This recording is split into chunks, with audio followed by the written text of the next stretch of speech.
ازيكم عاملين ايه؟ يا رب تكونوا بألف خير. انا رانيا من قناة رانيا ستايل. لو اول مرة بتشوفيني متنسيش تعملي لايك للفيديو واشتراك في القناة وتفعلي الجرس عشان توصلك كل فيديوهاتي الجديدة. النهاردة وصفتنا بسيطة جدا وسهلة جدا ومن اجمل الحلويات اللي ممكن تعمليها لاطفالك او تعمليها لو عندك مناسبة او لو عندك ضيوف جايين. كلها مكونات سهلة جدا بسيطة متوفرة عندك في البيت، مش هتاخد منك وقت خالص. دي اسمها القشطوطة. طالعة يعني الترند او الفترة دي ناس كتيرة جدا بتتكلم عنها، وناس كتيرة جدا جربتها من الكافيهات ومن المطاعم ومن من اللي عند الحلواني سوري، وعجبتهم جدا. فتعالوا نشوف ازاي. مكلفة جدا طبعا، سعرها بره مكلف انك تشتري قطعة يعني، لكن طبعا لما تعمليها في البيت حاجة كده رهيبة. وكمان عند الاتراك بيسموها دي اصلا حلوى تركية يعني، فدي بيسموها كيكة التريتشيليا، اسمها كده. فهنشوف مع بعض بقى هنعملها ازاي وبوريكم بس كده الجمال بتاعها كده. بصوا هي تبقى سايحة ببعضها كده ومكوناتها داخلة كده متداخلة مع بعض. طبقة الكريمة، طبقة الكراميل اللي من على الوش، والصوص اللي احنا هنسقيه بيه. فتعالوا نشوف مع بعض المكونات بطريقة سهلة وطريقة بسيطة، واعمليها بقى لأطفالك علشان هيحبوها جدا جدا جدا. من بعد ما تجربيها لهم المرة دي هيعشقوها. يلا بينا نشوف مع بعض المكونات. هنجيب اول حاجة معانا بولة نضيفة كده وتكون ناشفة، وبعدين هنزل فيها باتنين من حبات البيض او بيضتين يعني. دي كده اول واحدة اهي. نتأكد بس ان البيض صالح وكويس علشان ما يبوظلناش الكيك، ويكون طبعا بدرجة حرارة الغرفة، ما يكونش ساقع يعني، ما يكونش في التلاجة. هضيف على البيض طبعا فانيليا، لازم على البيض فانيليا عشان ما يعني ريحته تضيع. كده حطيت كيسين اهو من الفانيليا، النوع اللي بتحبي تستخدميه حطيه. بعد كده بقى المضرب الكهربائي بتاعي، وهفضل اضرب في البيض شويه صغيرين لحد بس ما يتجانس مع بعض ويتدخل في بعضه كده. وبعدين هجيب حوالي نص كوبايه من السكر، وهبدا ان انا اضيفها على البيض برضو. بصوا بدأ اهو شويه ياخد لون ابيض. هبدأ ان انا اضيف عليه نص كوبايه من السكر، عشان طبعا كله يتضرب مع بعضه. او ممكن تحطي البيض ومع السكر على طول من غير ما تضربي البيض الخطوه الاولانيه دي تعديها يعني. هنا اهو نص كوبايه من السكر هضيفها وابدا برضو اضرب. هفضل بقى اضرب فتره كبيره جدا لحد ما البيض عندي يعمل يعني يعملي زي المنقار كده، بحيث ان هو يعني يبقى واقف يعني ما ينزلش تاني بعد ما اخلص ضرب من المضرب. علشان طبعا كل ما بتضربي فيه اكتر كل ما بيكون الكيك قوامه ناعم جدا ورهيب. بصوا شايفين اهو بيعمل زي المنقار كده. هو كده خلاص مش محتاج اي حاجة خالص. اهو بوريكم بس كده السمك بتاعه قد ايه هو يعني مسمي وجميل جدا. في طبعا الهوا ما خرجش منه. هبدأ بقى ان انا اجيب الدقيق بتاعي، هننخله بس كده نخلة بسيطة عشان ندخل برضو الهوا. دي كده كوباية الا حاجة بسيطة قوي يعني، الا معلقتين من الدقيق. وهضيف المعلقة دي يعني الباقي ده هضيفه نشا، هحطه نشا. هنا بقى كده هبدأ ان انا انخل الدقيق. وطبعا لازم مع الدقيق طبعا الكيكة لازم بيكنج باودر، فهحط نص كيس بيكنج باودر. طبعا هنخل بقى المكونات الجافة دي كلها على السايلة، وهنبدأ نضرب برضو تاني بالمضرب علشان ندخل بقى نمزج يعني نعمل مزج بقى للدقيق مع البيض مع كله بقى. بنفس المضرب اللي كنا بنضرب بيه البيض هنضرب بقى الدقيق، ونحاول ندخل المكونات كلها كده مع بعض. او ما عندكيش مضرب اشتغلي بسباتيولا او بخشبة معلقة يعني خشب، معلقة خشب، تشتغلي بمعلقة خشب او بسيليكون اي حاجة متاحة عندك. بصوا هنا كده اهو تجانس خلاص معايا.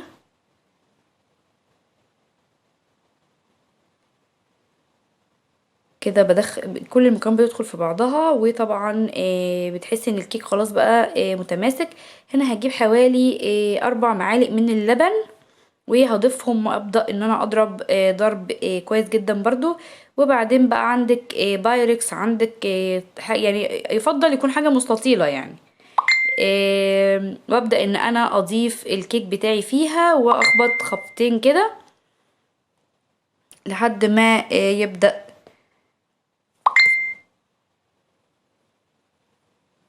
هنا بقى هجيب البوله بتاعتي. جبت بقى البولة زي ما شفتوا كده، وهبدأ ان انا اضيف الكريم شانتيه بتاعي بقى. دي الخطوة التانية بعد ما دخلنا الكيك الفرن خلاص على درجة حرارة 180. وطبعا تكوني قافلة الشواية لحد ما تستوي، وتبدأي ان انتي تشغلي من فوق تاخد وش بسيط قوي وبعدين تطفي. طبعا بتختبريها بالخلة الاسنان علشان تشوفي ايه يعني استوت ولا لا. هنا ضفت بقى 3 معالق من الكريم شانتيه وعليهم نص كوبايه من اللبن ومعلقه صغيره من السكر البودره، وضربت كله مع بعضه علشان يطلع معايا الكريم شانتيه بالشكل اللي انتوا شايفينه ده. عايزاه طبعا يكون متماسك. هوريكم بالمعلقه شكله عامل ازاي علشان دوت لازم يعني يكون مظبوط علشان يظبط معاكي الكيك. دي كده اول طبقه من الجناش او من التزيين اللي هو على وش الكيك. هعمل بقى الطبقة التانية اللي هي طبقة الكراميل. دي طبعا اهم بقى حاجة في الكيكة كلها علشان تطلع معاكي مظبوطة. اول حاجة جبت حوالي كوباية الا ربع من السكر وحطيتها عندي على النار، وفضلت اقلب لحد ما بقت بالشكل اللي انتوا شايفينه ده. هبدأ انزل بمعلقة من الزبدة. طبعا عندك زبدة فرن، عندك زبدة صفرا، عندك زبدة بلدي اللي هي جاموسي او الباقة ولا الحاجات دي، اشتغلي عادي خالص اي حاجة عندك. مش عايزة تحطي زبدة حطي سمنة، معلقة سمنة عادية. هنا بقى هشتغل اهي بصوا بيها كده وافضل اقلب. طبعا الكراميل سخن وبنزل عليه كمان بنص كوباية من اللبن. طبعا هتلاقوه بقى مسك في بعضه كده واتجمد عادي جدا. على النار هيفك اهو زي ما انتوا شايفين كده. رجعته تاني على النار وبدأت ان انا اقلب لحد ما فك معايا خالص وبقى بالشكل الجميل ده. هتسيبيه بقى كده ايه على جنب لحد ما الكيك بتاعك يخرج من الفرن. كده الكيكة خرجت اهي معانا من الفرن، وهبدأ ان انا بخلة الشيش طاووق وابدأ ان انا اخرم الكيكة بتاعتي كلها لحد الاخر خالص لحد القاع. بوريكم بس شكلها قد ايه هي مستوية وقد ايه هشة. تحفة يا جماعة تحفة. وهبدأ بقى ان انا اعمل لها خروم كده من كل حتة. بصوا شايفين كله خرم كله علشان هنبدأ ان احنا نسقيها باللبن والسكر البودرة. هنعمل بقى دلوقتي اللي هي الحاجة اللي هنسقي بيها اللي هو اللبن ده. هجيبها لكم دلوقتي ازاي هنعملها.